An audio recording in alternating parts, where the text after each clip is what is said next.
부활절에 어린이 교회에서 선생님이 학생들에게 부활을 잘 설명하고 물었어요. 어떻게 해야 부활 생명을 갖게 되지? 예수님을 열심히 믿어야 돼요. 교회를 열심히 다녀야 돼요. 죄를 회개해야 돼요. 기도를 많이 해야 돼요. 착한 일을 해야 돼요. 선생님이 그 모든 대답을 듣고도 아직 고개를 끄덕이지 않았어요. 여전히 학생들을 바라보고 또 다른 대답을 구하고 있었어요. 저 구석에서 혼자 구슬치기 하고 있던 생뚱맞은 녀석이 죽어야 부활하지요? 라고 대답했답니다. 정답입니다. 부활은요, 죽음으로부터 시작됩니다. 그래서 우리는 한 사람도 빠짐없이 지금 죽으러 가는 길이에요. 모든 사람이 가는 길의 종착역은 죽음이거든요. 그거 잘 준비해서 나의 가는 이 길 끝에서 나는 주님을 보리라. 그 주님을 다시 만날 준비하는 것, 그분이 온 우주적으로 이 땅 위에 재림하실 때 만나는 것도 재림의 신앙이지만은 내가 준비하고 내가 그분을 찾아가서 만나게 되는 것, 죽음이라는 산을 넘어서 혹은 죽음이라는 강을 건너서 그분을 다시 만나게 되는 것, 부활 생명 가지고 부활하신 주님을 다시 만나는 것을 우리가 일컬어 재림의 신앙, 재림의 소망, 그렇게 말할 수 있습니다. 오늘 우리가 읽은 성경에 나오는 사람들도 바로 그런 사람들이군요. 예수님이 십자가에 달아 죽으신 후에 그 시신을 수습해서 무덤에 가두었습니다. 그리고 여인들이 그 다음 날 그 죽음을 향하여서, 무덤을 향하여서, 시체를 향하여서 걸어가고 있었습니다. 그들에겐 뭐 달리 소망이랄 게 없군요. 3절 말씀해 보니까 시작. 들어가니 예수의 시체가 보이지 아니하더라. 그들이 목적한 것은 예수님 시체였는데 그거 없어요. 그러니까 그들의 발걸음에는 절망과 근심과 두려움뿐이었군요. 4절과 5절 시작. 이로 인하여 근심할 때에 문득 찬란한 옷을 입은 두 사람이 곁에 섰는지라. 여자들이 두려워 얼굴을 땅에 대니. 근심하고 두려워하고, 그것이 모든 죽음을 향해 가는 사람들의 깊은 속내이겠죠. 죽음을 향해 가고 있다는 사실을 잊지 않으면 제법 훌륭한 인생을 사는 사람이에요. 메멘토 도미니, 너 죽으러 가는 거 잊지 마. 성공하고 승리하고 돌아온 개선 장군들 옆에 서서 누군가가 끊임없이 그렇게 외친대요. 너 지금 잘 나가지? 너 죽으러 가는 거 잊지 마.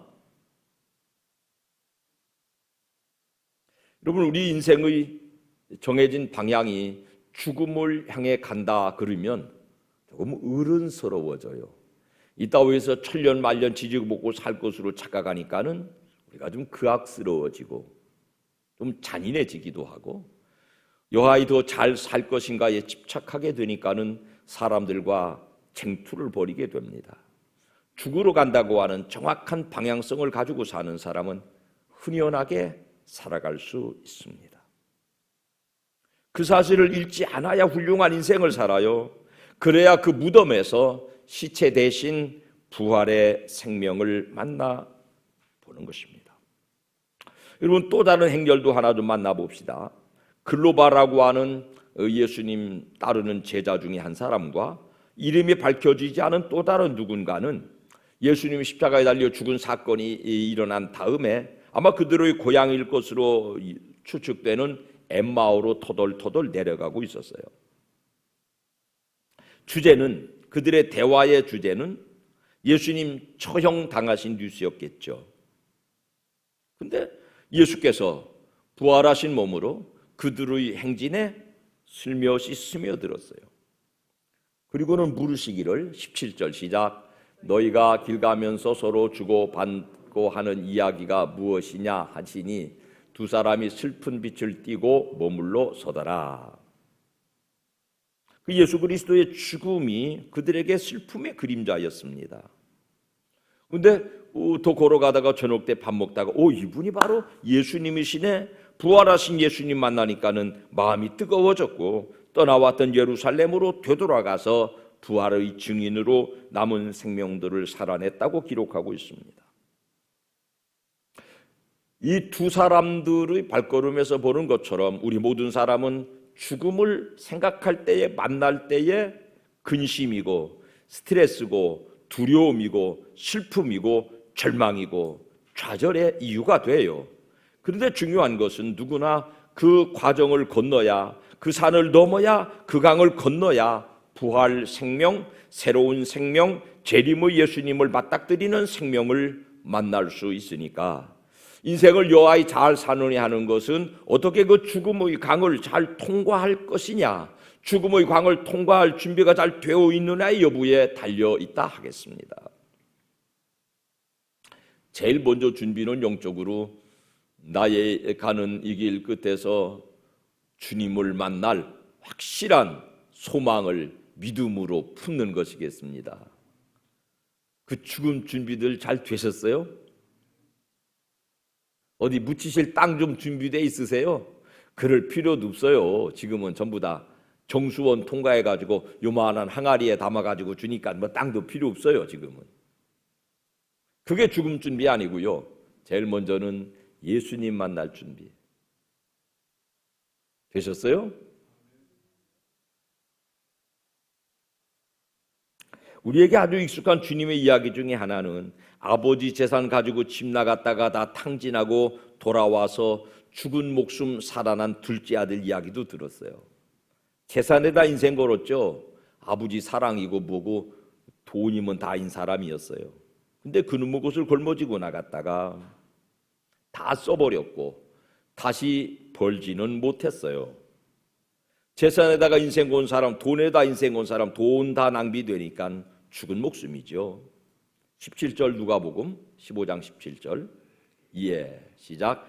이에 스스로 돌이켜 이르되 내 아버지에게는 양식이 풍족한 품꾼이 얼마나 많은가. 나는 여기서 줄여 죽는구나. 돈에 목숨 걸었더니 돈 떨어지니 나 이제 죽게 됐구나. 나는 죽은 목숨이로구나. 스스로 완전히 죽은 목숨 걸머지고 터덜터덜 아버지께로 돌아왔습니다. 여러분, 남은 거 있으면 안 돌아와요. 다 털어먹으니까 그때 돌아오는 거예요. 그러니까 그의 탕진은 아버지께로 돌아오는 축복의 조건이 되었습니다. 거기서 그는 아버지에 의하여서 24절에는요. 시작. 이 내 아들은 죽었다가 다시 살아났으며 내가 잃었다가 다시 얻었노라 하니 그들이 즐거워하더라. 아버지에 의하여서 그 아들에게는 새로운 생명, 죽었다가 살아난 생명, 부활의 생명, 재림하시는 주님을 만나는 영혼의 생명을 얻게 된 것이에요. 사랑하는 여러분, 죽음은 있잖아요. 매우 정상적인 과정이에요. 노화는, 제가 몇 주 전에 그런 설교했는데, 노화는 질병이 아니에요. 당연한 거예요.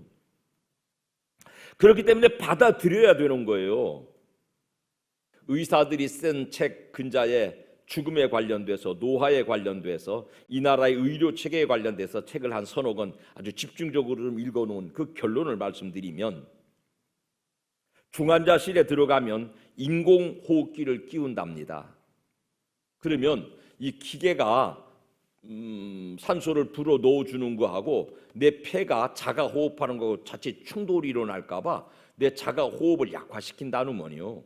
그리고 기계가 폐에다가 바람을 불어넣으니까 극심한 통증이 온대요. 그래서 이런 것들을 통제하기 위해서 강력한 그 무슨 진통제 같은 걸 놓는데죠. 그러면 거기서 살아 돌아오느냐? 제가 읽은 책들을 종합하면, 저는 전문가가 아니고 의사가 아니니까 그저 남의 이야기를 빌려 말씀드리면, 말기 암 환자가 발견됐다. 수술해도 사는 날짜 똑같대요. 그냥 둬도 사는 시기가 똑같대요. 이거는 많은 의사들이 통계의사 하는 말이에요. 수술하든지 그냥 두든지 죽는 때까지 시간이 똑같대요. 그런데 중요한 것은 수술하는 그날부터 이 사람의 생명은 그냥 생존으로 기계가 불어넣어주는 숨을 헐떡거리다가 그 고통 속에 병원에서 가족들의 품을 떠나서 기계장치 속에서 죽어가고, 그렇지 않은 사람은 통증만 잘 다스리면 사랑하는 가족들의 손잡고 목사님과 함께 예배하고 목사가 신방에 와서 기도해주고 천국의 소망을 끊임없이 말씀 듣다가 정해진 기간 동안에 잘 돌아갈 수 있답니다. 돈은 돈대로 들죠. 병원은 그렇게 해야만 되니까 어쩔 수 없죠. 야박한 말이지만 중환자실에 가서 가족들 떠나서 혼자 죽어가지 마시고 죽음을 받아들이시고 가족들과 함께 교회에서 교우들과 함께 그 죽음의 강을 잘 건너서 주님 만나는 재림의 신앙을 죽음이 절망이 아니라 새로운 세상으로 이사가는 통과 의례라고 하는 이 변치 않는 기독교의 복음을 확실하게 믿으시고 죽음을 두려워하지 않는, 거절하지 않는 담대한 믿음이 이게 재림의 신앙, 이게 부활의 신앙이올시다. 우리 정서는 이미 결정된 죽음을 놓고도 중요한 결정을 못해요. 돈을 아낀다든지 더 큰 병원에 가서 치료받는 길을 추구하지 않으면 불손한 사람으로 취급받아요.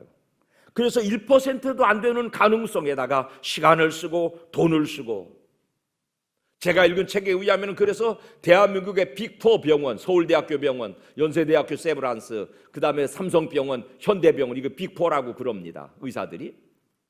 그 빅4의 중환자실의 80%는 치료를 위해서가 아니라 죽음 대기소로 전락돼 있다는 거예요. 국가적인 의료 자원이 낭비되고 있다는 거예요. 급하게 교통사고 환자가 들어와가지고 석혜균 선장이라고 무슨 그 소말리아 그 막 중환자들 들어왔을 때 당장 어디 가서 치료받을 만한 시설이 전부 다 죽어가는 노인들이 차지하고 있어서 막상 살아나야 될 사람들이 기회를 놓치는 경우를 그 책에서 고발하고 있습니다. 그거 누구도 결정 못 하거든요. 저도 너무 아주 피부에 닿게 경험했어요. 어머니가 혈압으로 이제 3번, 4번째 쓰러지셨는데 3번까지 벌떡 일어나셔서 아무 이상 없이 새벽기도 댕기시던 분이 4번째는 쓰러지시더니는 병원에 갔더니 수술하자고 그랬다니까요. 의사가 말을 못 알아들으시네. 수술하면 생존 확률 10%, 전신 장애 확률 90%. 그래도 해주세요. 내가 이러고 있더라니까. 병원에 가가지고 0.1% 가능성 가지고 고통받지 말고 덤벅 받아들이세요. 오히려 그게 있잖아요. 훨씬 생명의 질이 좋아요. 우리 중에도 그런 분이 계셨어요. 가족들이 하도 고민하는데 본인하고도 쭉 얘기해 보니까 목사님 저는 수술 받기 싫어. 진짜요? 받으면 어떻게? 아니야. 수술 받아도 다 보니까 그래요. 그럼 권사님 그렇게 하지 말고 또 자녀들도 아니요. 그래도 조금 괜히 고생시키지 말고. 그리고 그분 수술 안 받으셨어요. 그리고 저랑 저희 가서 오리고기 구워 잡수고 조금 이제 가정에서 통증을 어떻게 다스릴까. 근데 날아가요. 그런 거 잘 디펜스 해줘요. 중환자실에 가가지고 가족들을 품을 떠나서 기계장치 속에서 돌아가시지 말고, 조금 어렵고 힘든 과정이지만은 호스피스 병원이 있고, 나는 우리 교회가 좀 힘쓰면은 예수 믿는 분들 돌아가시는 마지막 잘 배웅해주는 일을 좀 하면 좋겠다. 우리 지금 익산에 그런 거 없거든요. 원불교에서 하는 거 있고 가톨릭교회에서 하는 거 있고 지금 우리 개신교에서 하는 거 없거든요. 찬송 불러드리고 성경 읽어드리고 복음을 전해드리고 천국의 소망을 다시 확정해드리고 아침 저녁으로 가서 손잡아드리고, 죽음에 임박한 사람들에게 가장 필요한 게 그거거든요. 손잡아주는 거. 내가 네 곁에 있어, 이거거든요. 이게 아니거든요. 생각만 해도 끔찍하지 않아요? 생각만 해도 끔찍하잖아요. 근데 이 나라 시스템은 그렇게 가게 돼 있어요. 우리가 어떤 의지를 갖지 않으면 그 전철을 밟아 가게 돼 있어요. 보지도 못해. 가족들 다 모이라고 마지막 선언이 와야 그때 가서 겨우 이러고 계신 거 보다가 끝나는 거예요.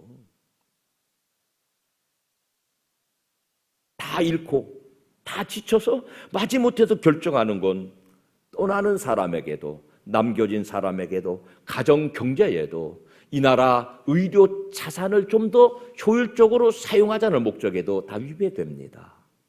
사랑하는 여러분, 이렇게 살다가 돌아가시면 하나님의 나라로 잘 이사 가시겠습니까? 그 믿음이 있으세요? 그거 첫 번째 준비예요. 두 번째 준비는요, 그러면 까짓 걸 조금 빨리 가도 되지 뭘, 그런 마음 가지세요. 그게 오히려 조금 길게 사시더라고. 그런 분들이 오히려 나머지 생명의 질이 아드님, 따님, 며느님, 사위님 손 붙들고 손주들한테 뽀뽀라도 한번 받고 돌아가시더라고. 두 번째, 인생은 여러 경험을 다 거치고 할머니도 되고 할아버지도 되고 충분히 늙어서 인생의 여러 가지 갓난 신고들을 다 겪어서 충분히 숙성돼서 돌아가셔야 돼요. 살아보니까 가장 힘든 거 젊은이 죽음이에요. 정말 어떻게 할 방법이 없어요. 죽을 날 아직 안 됐는데 새치게 가지고 먼저 앞서가는 그런 죽음은 정말 정말 버거워요. 어른 돼서 노인 돼서 돌아가셔야 돼요. 그러다 보니까 영적으로도 어린아이로 죽으면 안 되겠다. 영적으로도 좀 성숙해서 죽으면 좋겠다. 영적으로 어른 돼서 죽으면 좋겠다.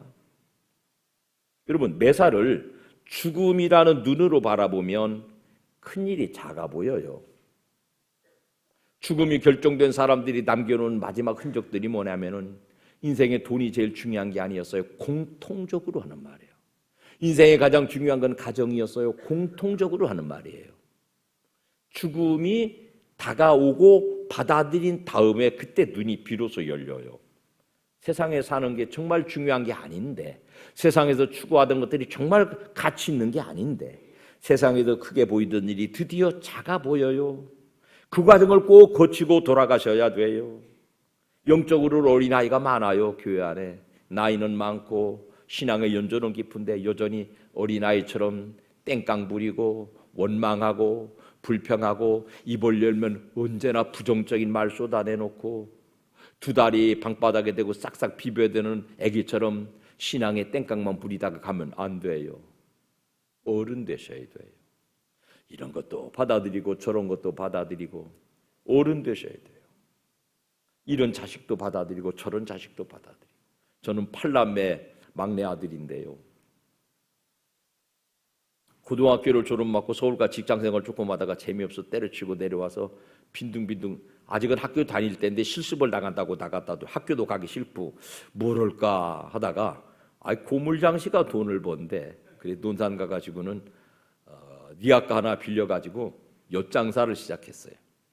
그거 제법 벌이가 됩니다. 근데 어느 날 며칠 했는데 그 쏠쏠한 재미가 있는데 아침에 엿을 한복판 떼어가지고 이제 리아카를 끌고 나가는데 비가 오네. 근데 엿을 띄면은 반납이 안 돼요. 어떡하나. 이놈의 것을 회푸대 종이에 싸가지고 버릴 수는 없고 집으로 가지고 들어갔어요. 책상 밑에 감춰놨어요. 어머니가 청소하다가 그걸 들켰네. 타초 지정을 얘기하라고. 그냥 먹으려고 샀어. 야 이놈아, 뭔 놈의 엿을 이렇게 너 뭐냐 막 우리 어머니가 막 극성맞이 분이거든. 아버지 없이 우리를 키우느라고 아주 독살머리. 그래갖고 내가 이제 두 손 들고 항복을 하고 사실은요 이만저만 털썩 주저앉아 뭐라 그러냐면 펑펑 우시면서 자식이 많다 보니 별놈을 다 보내. 자식이 많다 보니 별놈을 다 보내. 사랑하는 여러분, 그게 어머니 마음, 그게 어른 마음이에요. 이런 놈도 있고 저런 놈도 있잖아. 세상 살면서 왜 이렇게 땡깡 부리고 살아 폭포고개. 이런 놈도 있고 저런 놈도 있고 집 나간 자식도 있고 돈 벌어오는 놈도 있고 엄마 번 털어가는 놈도 있고 쓴 놈도 있고 단 놈도 있고 빨강 놈도 있고 노란 놈도 있고 세모진 놈 네모진 놈 별하별 놈이 다 모인 데가 교회요. 어른 되시기를 축원합니다. 오냐 그랬구나. 이 말이 맞다. 아이고 너는 성격이 좀 그렇구나. 받아들이고 사세요. 예배당 댕긴 지가 몇 년인데 지금도 두 다리 방바닥에 싹싹 비비면 땡깡 부려요. 알아들으세요? 좀 어른 되세요. 그래 아버지 앞에 가서 아이고 한평생 살다 오니라고 욕받다. 자식 많은 집에 한 교인으로 네가 이 사람 꼴도 보고 저 사람 꼴도 보고 욕받다. 그러시지. 너는 예수 믿는 것이 30년, 40년, 50년 믿고도 땅바닥에다가 두 다리 싹싹 비비고 땡깡 부리다 왔니 혁망 받지 않겠어요? 젊어 죽으면 안 돼요. 영적으로도 충분히 어른돼서 돌아가셔야 나의 가는 이 길 끝에서 만날 주님과 깊은 해우가 될 것이에요.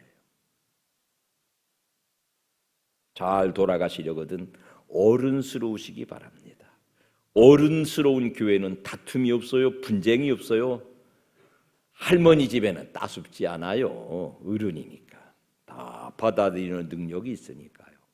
신앙이 어른으로 자라지 못한 교회는 늘 옳고 그른 걸 따져요. 왜 그러세요? 뭐 때문에 이러세요? 그건 원리가 아닌 것 같은데요. 옛날에 우리가 그렇게 한 적이 없는데 이따오 소리 하는 거. 이거 애들이거든. 어른 되시기를 축원합니다. 조금만 나하고 달라도 편을 가르니까 늘 불안하죠. 마음에 행복이 없고 만족이 없고 신앙생활에 기쁨이 없잖아요. 그건 애들이에요. 어린아이 쪽 신앙이에요. 어른 되신 다음에 하나님의 나라로 이사 가시기를 축복합니다. 죽어야 주님 만나는 거예요. 힘든 과정이에요. 그래서 많은 사람에게 너 죽어 의사가 그러면 처음에는 부정한대요. 그래서 에이 오진하니까 그래고 다 서울 큰 병원으로 모여요. 제가 서울에서 목회할 때 그 삼성 우면동이라는 동네 삼성병원 하나 건물 떨렁 있었거든요. 이번에 올라가 보니까 그게 하나의 타울이 됐더만 막. 어휴, 거기 동시에 있는 인구가 익산 시내 인구는 되는 것 같아. 바글바글. 전부 전국에서 다 올라와. 죽으라고 그러니까 거기 가면 살 줄 알고 다 몰려와. 전국에서. 똑같은 결론도 거기서 또 봤죠. 그래도 거기 가도 큰 병원 큰 의사도 어휴 준비하시라고 그러면 막 마음속에 분노가 일어난대죠. 왜 하필 나한테 이런 일이 있었는데 그때에 그런 일 때문에 내가 스트레스 받아서 그런다고 막 주변 사람 원망하고 막 불평하고 분노하고. 그래도 뭐 정해진 결론이 바뀌지 않으면 협상한답니다. 그때 하나님 믿게 돼요. 많은 사람들이. 만약에 하나님이 계시면 내 인생 이번에 한 번만 살려주시면 내가 예수님 잘 믿고 교회 잘 다니겠다고 뭐 내 인생을 온전히 헌신해서 하나님을 하겠다고. 협상 단계. 그래도 협상이 안 되면 그 다음 단계는 우울 모드로 절망과 낙심 모드로 전환되죠. 우리가 죽음이 결정된 사람을 만날 때는 그 사람은 대부분 그 과정을 이미 거친 사람, 우울한 사람, 죽음을 앞에 둔 사람의 시커먼 어두운 모습을 하고 있는 사람 만나게 돼요. 그리고 나서 그 후에 죽음을 어쩔 수 없이 강제적으로 수용하게 되는데요. 죽는다는 것을 내가 받아들이고 나면 굉장한 보약이 된대요. 글쎄 한없이 착해지고 한없이 의연해지고 이 세상 살면서 편가르던 일들 옳고 그릇된 일을 따지던 일들이 전부 다 의미가 없어지는 것이에요. 가장 착한 사람, 가장 맑은 영혼이 된다는 것입니다. 남겨진 사람들을 염려하고요. 잘 알려진 대로 조직폭력배가 되어서 여러 명의 사람을 잔인하게 살해한 그래서 나라법에 사형을 언도받고 사형 집행장으로 들어가는 이 청년의 눈빛이 그렇게 맑고 그렇게 선량하더라고. 그분을 전도해서 천국으로 안내한 목사님의 간증을 들었습니다. 죽음은 모든 것을 비워서 선한 자신 안에 하나님의 형상을 회복하는 마지막 기회입니다. 착한 사람 돼서 맑은 사람 돼서 내 속의 모든 오염을 다 포기하고 이 땅에 가지고 있던 모든 오욕들을 다 포기하고 드디어 맑은 영혼이 되어서 하나님의 집으로 부활의 생명을 가지고 재림의 주님을 다시 만날 영혼으로 준비되어서 하나님의 나라로 이사가는 과정이니까 부디 나이들 많이 잡수셔서 영적으로 충분히 성숙되셔서 그 고비들을 그 강물 그 산을 무사히 잘 넘으셔서 구주 되시는 예수님을 송장으로 시체로 무덤에서 말고 부활하신 주님으로 다시 오실 주님으로 만나시기를 주님 이름으로 축원합니다.